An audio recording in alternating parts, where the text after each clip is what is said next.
Welcome back to Teaching the Unteachables, where we dive into methods for teaching and learning for professionals like you. All right, so Patrick Murphy, let's dive a little deeper into some topics that are very important to you. Where shall we start today? Let's start off with teaching the unteachable. Quick little background. I spent 7 years in a classroom after being a contractor and a technician and various other things in the industry. And I did wind up in the classroom with the usual routine of here's the keys. But in the state that I was teaching in, they did also require you to spend a year, one night a week, with teaching management skills. Oh, really? And as Ty Brenneman said just a few weeks ago, everybody's going to have a good day and a bad day. Right. But it's the instructor's responsibility to be efficient and thorough. And that's all part of education and generating good circumstances that the student may have in any issue. Right. Now, I took that a step further naturally and got myself in a little trouble because I actually used to write into my lesson plans the irate boss day. Okay, and what is that? What it really was, the boss got out of bed, he stepped on the dog. When he was making his coffee, he made it wrong. It was too sweet. He's drinking it in the car on the way to the office, slams on the brakes, spills some on himself, gets stopped by a cop. And when he gets in the office, there's one of his men laying on the sheet metal table, hungover, and the boss is not happy. Oh, yeah, I'm sure. And bosses do start to scream and yell at times. Right. But when you're in the classroom, how do you approach that and not really wind up being in trouble for using colorful language? How do you professionally address that? Because it's a different environment in the classroom than what it was, say, at the shop. Yeah, it's a totally different environment. What I used to literally do is write into my lesson plans the irate boss day. And I would come in for that day and I would just be a pain in the neck. What are you doing it that way for? That's not the right way to do it. Right. You know better than that. Come on, But what it really boiled down to was, you'll have circumstances where the students who have never been yelled at will have an instance where if you raise your voice, they leave your class. They just drop out of the program. Yeah. And somehow you have to go back out and get them out of the hallway and say, listen, bosses are going to do this. They are going to yell and scream at times. I had one guy, he was in the class and we got him a job shadowing. He was late for work every day for the first week that he was there. Oh, geez. He came back into the classroom. The boss called me up, and when he came back into the classroom, I took one look at him and I said, do you know why you were just fired? He said, I didn't do anything wrong. I said, well, I do know what you did wrong. You're supposed to show up on time. Be ready to work. That was 8 o'clock for your company. Yeah. You showed up after 8 o'clock every day with your McDonald's breakfast. You got to leave early enough to have your breakfast before you get there so you're ready to work. He unfortunately couldn't understand that, and that was one of the reasons he was let go from that particular job. Had another one where this young man shows up, first day of school, he's late. And I just look at him and I say, you got to get in here on time. Right. Because this is your job. This class for the next 2 years, 180 days each year, is your job. You show up on time. First thing you did on my grading sheet was if you showed up on time and were at your desk and ready to go, you got 5 points. Check. And your paycheck was that total for every day. Oh, nice. Well, that's put in an interesting perspective. What used to happen was if you showed up on time, you were ready to go, you already earned 5 points. Mm-hmm. In this instance, he showed up late the first day. Shows up late the second day. And I raise it up a notch. You got to be in here on time. Third day, he shows up late and I say, get up here. And he gets up next to me and I say, why are you late? And he mumbles in my ear. And I asked him again, why are you late? And he mumbles again. And I asked him a third time, and he finally said in a loud enough voice, because I had to take my son to the school's nursery. Hmm. And I looked at him, I said, how old is your son? Right. He said, 3 months. And my entire body just shook. Yeah, kind of changes the perspective a little bit. This young man was 16 years old. Wow. And by the end of the class, he was the best kid in the class. Right. But during that year, we had circumstances where, a couple of times he would call up and say, I can't make it to class today. The babysitting service is closed today for some reason. Sure. It's not there. Well, after once or twice, I said, bring the baby in. We'll put the baby in the office. And we will take care of the baby while you continue to learn the subject. Mm-hmm. He couldn't believe it that I would do that. And naturally, I checked ahead of time to make sure it was okay. Yeah. Because you don't want to break Clear the it with school rules. policies. Yeah. Yes. And he wound up being an absolutely fantastic student. So What a great you story. have circumstances where, you have to work with the student, even though they're tough to teach and they're unteachable in some instances.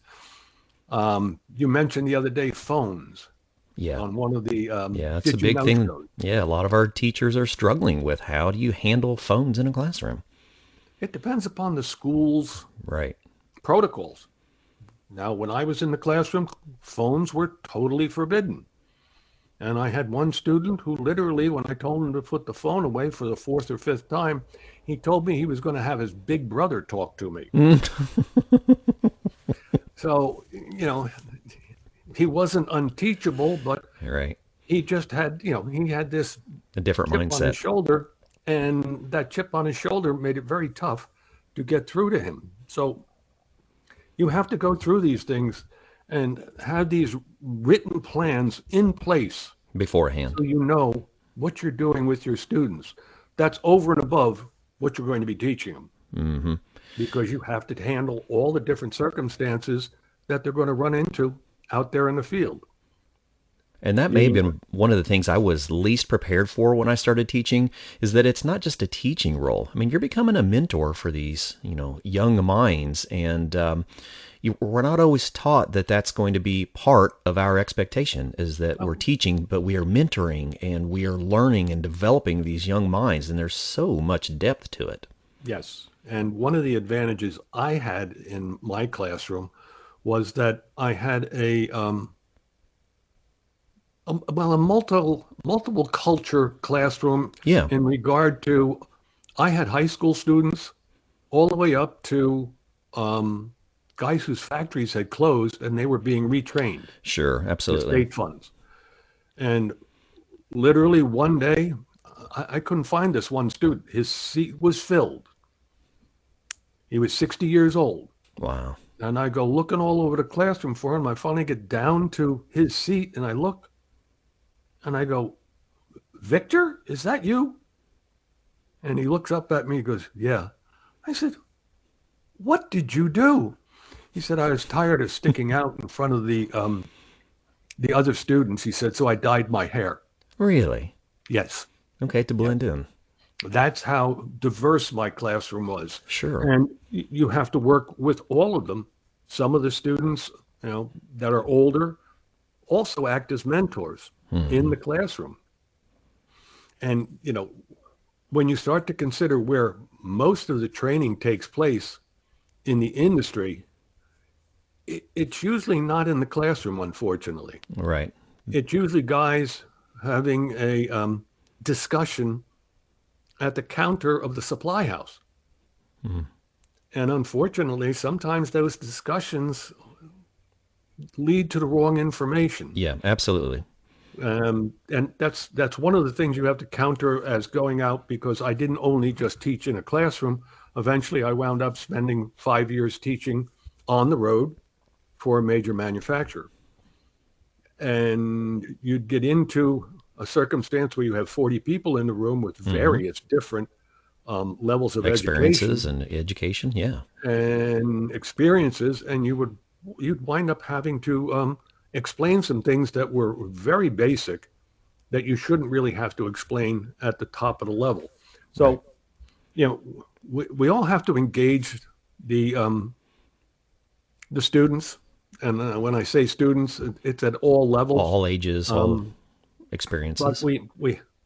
we are also entertainers. One of the reasons we have to be entertainers is we have to keep their attention. Yeah, absolutely. Especially with our And younger generations that have a very short attention span. yes, and one of the problems I found actually in the classroom was that some of the students never took notes, Oh, sure. and we had other instructors who literally used to grade their notebooks. I was like, oh, why do I want to grade a notebook when it's so much work and so much extra work? And I finally looked at this one student one day and I said, you never take a note. Why? Right. He said, I listen very carefully. He said, if I stop to write notes down, I lose your train of thought and I get totally lost and I never can get it back. Well, that's an interesting perspective So you, there. you have to work with all the different students, and Sure. you have to learn that information very quickly in the classroom Right. because it's critical that you tailor all your training to the student, whether that student's at the top of his game or at the bottom of his game, and then you hope that all the students working together will teach each other, because that's the way out in the field it really goes, is because they're teaching each other when they're working on the job. And that's it. When you get out in the field, you know who is weak and who is strong in certain topics. And when you get stuck on one, you know who you're calling. Yes. So building that camaraderie, we've talked about that a little bit, is building the camaraderie in the classrooms. Is there any ways that you can encourage building that camaraderie? Well, to encourage that camaraderie, you have to make sure that they all understand that they're going to go out in the field and they're going to work with older people and younger Hmm. people, and they have to be tolerant of each other. Right? You have That's a to tough allow thing to them, teach. yeah, you have to allow them to have some fun. You have to allow them to joke a little bit.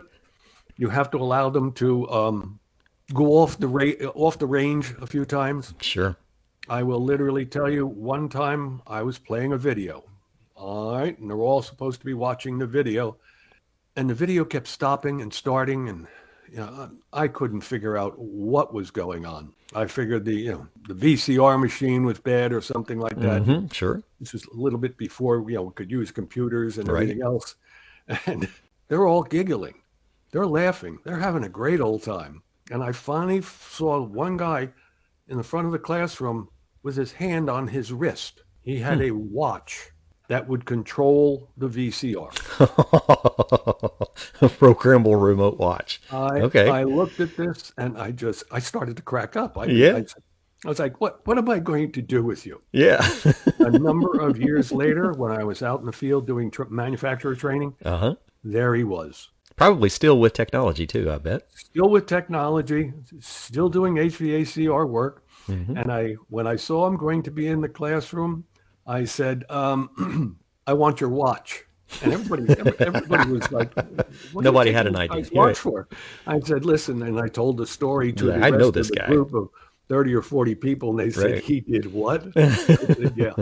Yeah. So, you have to be tolerant. You have to let them work together. You have to let them teach each other, but you also have to be right there to work at correcting some of those mistakes. Sure. I think that was probably the thing I was most ill prepared for, was understanding how to control that classroom and understanding that we're not there just to learn the technical side. A lot of people can teach the technical. Being a good educator in a classroom is about being able to manage people as well as manage your content. Yes. A lot to Yes. unpack in that. That softening your senses routine. Yeah.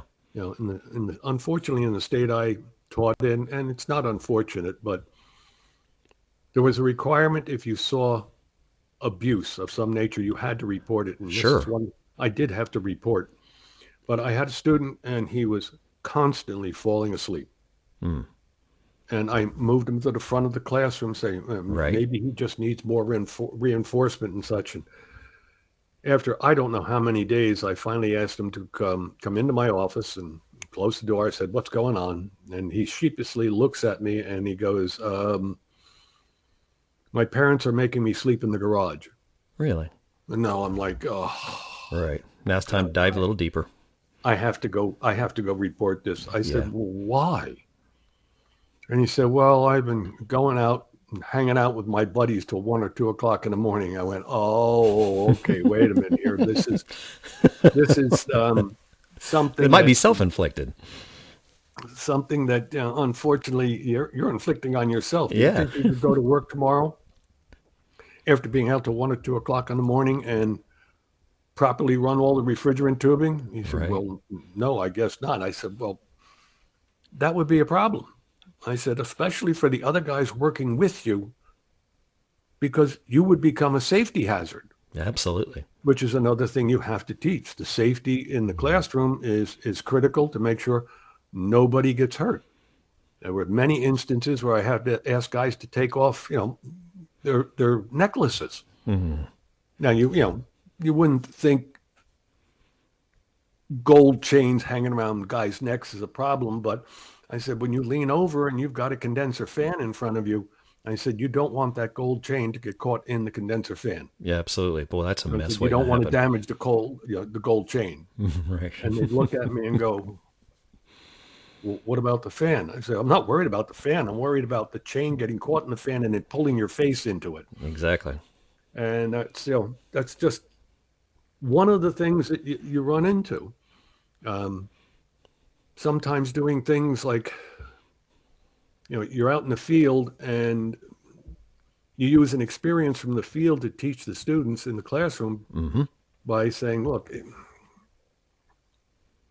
there's a leak somewhere in your system. You have to find it."